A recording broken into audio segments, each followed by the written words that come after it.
බොහෝ විට අපි අත්දකින අත් විඳින දෙයක් ගැන කතා කරමු. මම සිතාර කළුආරච්චි. මේ ජීවිත කාලය ඇතුළත විවිධ හේතු නිසා අපි කොයිතරම් පෝලිං වල ඉඳලා ඇතිද? ඇඳුම් පෝලි, කෑම පෝලි, බැංකුවල සල්ලි ගන්න වගේම දාන්න ගියාමත් පෝලි, පෙන්ෂන් පෝලි, දන්සැල් පෝලි, ඒ විතරක් නෙමෙයි තෙල් පෝලි, ගෑස් පෝලි නේද?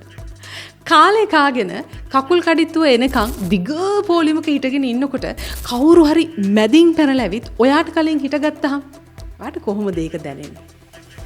සාහිත්‍ය වදනින් ආමන්ත්‍රණය කරන්න හිතෙනවනේ. කිසිම චාරයක් නැති කෙනෙක් කියලා බනිනවනේ. මේ වචන තව හොඳයි නේද? ඊට වඩා වචනත් ඔබ කියනවනේ. මම මේ තරම් වෙලාවක් ඉවසගෙන හිටියා මගේ වාරේ එනකන් මෙච්චර දිග දුර පොලිමක් තිබ්බා. ඇයි මෙහෙම මිනිස්සු හැසිරෙන්නේ? කියලා ඔබට දැඩි ආවේගයක් ඒ අවස්ථාවේදී ඇති වෙනවා. ඇත්තටම සාධාරණයි ඔබේ කේන්තිය. ඒක ඊටාම වැරදි සහගත වැඩක්. ඔය පොලිමක මැද්දෙන් වෙනමම කෙනෙක් ඇවිල්ලා පනින එක කිසිම ආචාරශීලී බවක් නැති බනින්න මේතන තත්ත්වයක් තමයි. සමහරවිට ඇත්තටම අපි බනිනවත් තමයි. එතකොට ඔය ඒ විදිහට කිසිම ලැජ්ජාවක් නැතුව ඉස්සරහට ඇවිල්ලා හිටගන්න කෙනා වෙනින් කවුරුත් නෙවෙයි නම් සමහර අවස්ථාවලදී අපිම මේ වැඩේ කරනවා නම් කිසිම හිරිකිතයක් නැතිව එහෙම කරලා නැද්ද ඔබ? නැත්තම් ඊටාම හොඳයි. අපි කරදර විඳගෙන පොලිමක බොහෝ වේලාවක් ඉන්නකොට අතරමැද්දෙන් කෙනෙක් රිංග ගත්තාම අපිට ගොඩාක් කේන්තියනවා නම් කවුරු හරි පොලිමක ඒ විදිහට ඉන්නකොට අපි ගිහින් එහෙම රිංගන එකත් කොයිතරම් අසාධාරණද කියලා ඔයාට හිතෙන්න ඕනේ.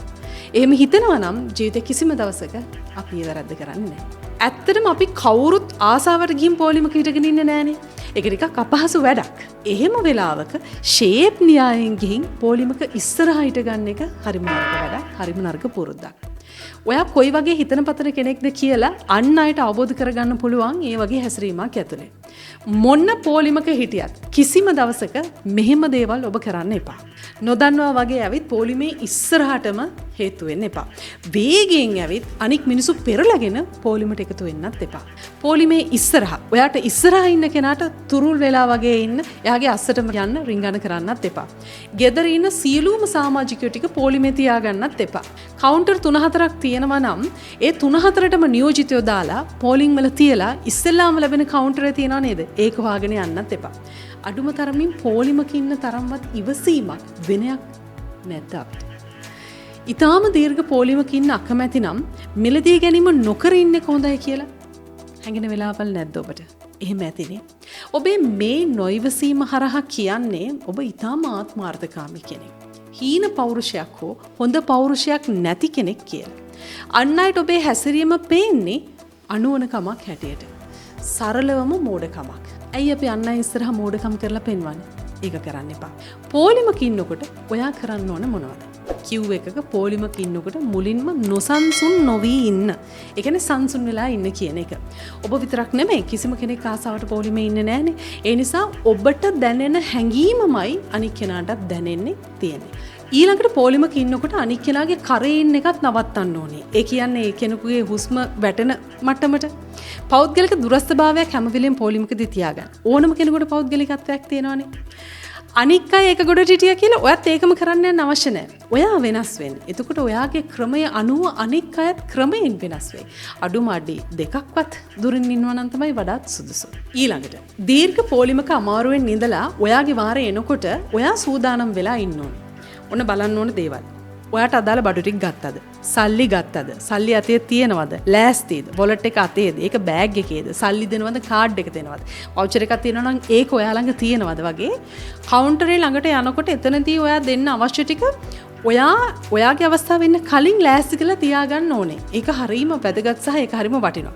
ඔයාට අවශ්‍ය බඩු ටික කවුන්ටරේට ගියාමත් මිලදී ගන්න යන්න එපා. එතකොට පොලිමේ ඉන්න අනික් අයට කේන්ති එන්න පුළුවන්. කේන්තියක් ඇති වෙන්න පුළුවන්. ඒක සාධාරණයි. මොකද ඔයාට ඒ වගේ තත්ත්වයක් ඇති වුණාත් ඔයාට කේන්ති එනවන්නේ නේද? එහෙනම් අපි ඒක නොකරමු. අවශ්‍ය බඩු ටික අරගෙන කවුන්ටරේට එන්න ඒ අදාළ තැනට එන්න කලින් අවශ්‍ය කල්මනා ටික අවශ්‍ය බඩු ටික ලෑස්ති කරගන්න. කෑම පොලිමක ඉන්නවා කියලා හිතමුකෝ. ඔයාගේ ඕඩර් එකට ලෑස්ති වෙලා ඉන්න ඕනේ. අවශ්‍ය දේවල් ටික බලලා ලෑස්ති කරගෙන ඉන්න ඕනේ. ඒ ගැන අවධානයෙන් ඉන්න ඕනේ. අවශ්‍ය විස්තරයක් එහෙම තියෙනවා නම් ඉක්මනට මේ විස්තරය අහගෙන ඕඩර් එක ඉක්මනට දෙන්න පුළුවන්. කිව් එකක් නැති වෙලාවක පොඩි වෙලාවක් ගත්තත් විශේෂයෙන් කිව් එකක් තියෙන වෙලාවක නම් ඒ වගේ දේවල් ගැන ඔබ වඩාත් සැලකිලිමත් වෙන්න ඕනේ. ඊළඟට ඔයාට කරන්න පුළුවන් හරීම මානුෂීය දෙයක් තමයි පොලිවක ඔයාට පසුපසින් ගැබිනි කාන්තාවක්, ප්‍රෙග්නන්ට් ලේඩි කෙනෙක්, ලදරුවෙක් දරාගත්ත අම්මා කෙනෙක්, එක භාණ්ඩයක් විතරක් මිලදී ගන්න ආපු පාරිභෝගිකයෙක්, ඊටාම වයස්ගත කෙනෙක්, යම් කිසි ආබාධයකින් පෙළෙන කෙනෙක් ඉන්නවා නම් ඔයාගේ අවස්ථාව එයාට දෙන්න. ඒක පුදුම මානුෂීය කාරණාවක්. ඇත්තටම බැංකුවක කිව් එකකදී වුණත් අපිට පිටුපසින් ඉන්න හමුදා නිලධාරියෙකුට පවා අපේ අවස්ථාව ඉතාම සුහදව දීපු ජාතියක් අපි. ඇත්තටම අපිට ඒක කරන්න පුළුවන්. ඒක අපේ හදවතින් මෙන්න ඕන මානුෂීය හැඟීමක්. එහෙම නැතුව පොතක ලියලා උගන්වන්න ඕන දෙයක් නෙමෙයි. අපි රාජකාරීත් එක්ක කාර්යබහුල වෙලා බිසී වෙලා තරංගයත් එක්ක ඒ අපි පවත්වාගෙන ආපු ගුණධර්ම අපිට අමතක වෙලා. ඒ මානුෂීය ගුණාංග ආපහු වතාවක් අපි අතරට අරගෙන එන්න ඕන කාලයක තමයි අපි මේ ඉන්නේ. ඒ නිසා මොන දේ වුණත් ඔබ සතු මනුස්සකම, ආචාරශීලී බව, ඔබේ ක්වොලිටිස් ගුණාංග නැති කරගන්න එපා. මිල මුදල් වලට වඩා මිනිසුන්ගේ ගුණාංග ක්වොලිටිස් ඊටාම වටිනවා සමාජයක ජීවත් වෙනකොට. ඔබ තව කෙනෙක් වෙනුවෙන් දක්වන ප්‍රතිචාරය හොඳ වුණත් නරක වුණත් අමතක කරන්න එපා. ඔබට යලි ලැබෙන්නේම ඒ ක්‍රියාවේ ප්‍රතිඵලය. ඒ නිසා අපි ගුණධර්මත් හදාගමු. ඔබට වගේම ඔබෙන් මතු දරු පරපුරට දායාද කරන්න ඕන අන්න ඒ ටික තමයි. මේන් ගොඩනැගෙන්නේ ඔබේ පෞරුෂයයි. එලෙස ගොඩනැගෙන ඔබේ පෞරුෂය අද්විතීයයි, අභියෝගාත්මකයි. ගෞරවාන්විත පෞරුෂයක් සඳහා අපේ නොමද සහාය මේ කමිනි ක්‍රාෆ්ට් බයි සිතා.